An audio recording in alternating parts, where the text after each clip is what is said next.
Oyster habitats are facing plenty of challenges thanks to overfishing, bad harvesting habits, and declining water quality. That's all according to NOAA. It's causing problems for oyster populations, and that's why the team at Lynnhaven River is now helping to create new habitats. Oyster Restoration Coordinator Brent James is here to explain. Brent, thanks for being with us this morning. You're building an oyster reef. First of all, what exactly is an oyster reef? What is it? Why do we need it?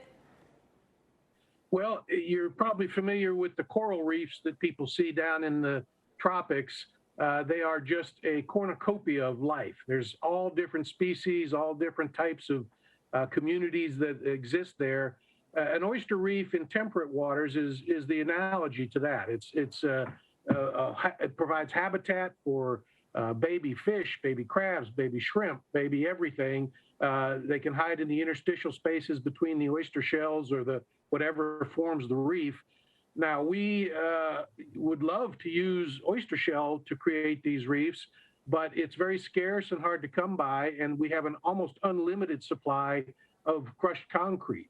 So and both oyster shells and crushed concrete have the same chemical composition, calcium carbonate, as their base material. So we use crushed concrete to create these reefs. We have just completed 2 phases of our project, and that was comprised of 11 acres, about 4,000 tons of repurposed concrete that the city of Virginia Beach donated to us free of charge.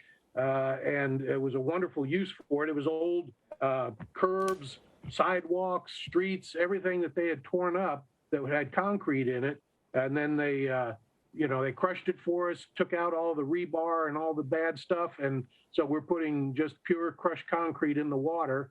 And the oysters, we've done many experiments on this, and the oysters flock to the concrete. The baby oysters that are free swimming when they're first conceived, they attach themselves to it, and then they create an oyster reef there. And it's an amazing process, but it works very well, and we're very hopeful this will be a tremendous success. So let's talk more about how, reefs are usually made from crushed oyster shells. Why is it so tricky? Is it just a matter of supply and demand, that's why you have to go to concrete? Yes, it is. One bushel of oyster shell weighs about 50 pounds. And that costs us $5 for 50 pounds, where we can get a ton of crushed concrete on the open market for $12.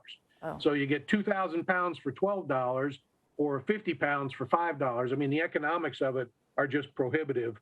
It takes 10,000 bushels of oyster shell to create 1 acre of reef substrate. So the economics just make it, it's perfect. Yeah, it seems like a no-brainer when you're talking about that.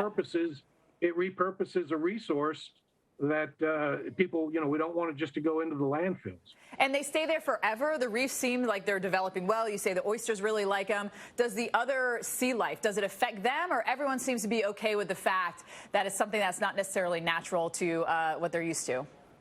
Yes, the other sea life absolutely loves it. As a matter of fact, the phase we just completed, we've already seen the return of the ospreys, the herons. We just saw a beaver yesterday swimming across. We've got river otters there, all kinds of fish. The fishermen glom on to these, and the crabbers and all glom on to wherever we build the reefs because they attract the life. And that's because they provide the habitat for all the small bait fish. The bigger fish come. We've seen porpoises. We've even seen a return of seahorses to the Lynnhaven, wow, which is very rare this far north.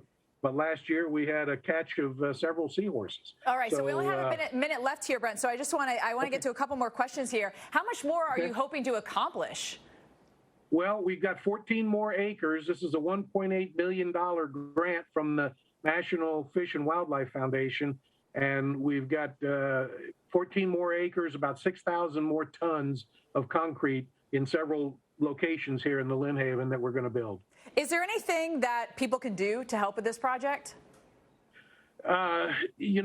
People ask me that all the time, and it seems counterintuitive, but the best thing you can do to support oyster restoration is eat oysters, because all the oysters that you eat in restaurants are aquaculture oysters these days, grown by the watermen they take the pressure off the wild stocks that we're trying to restore.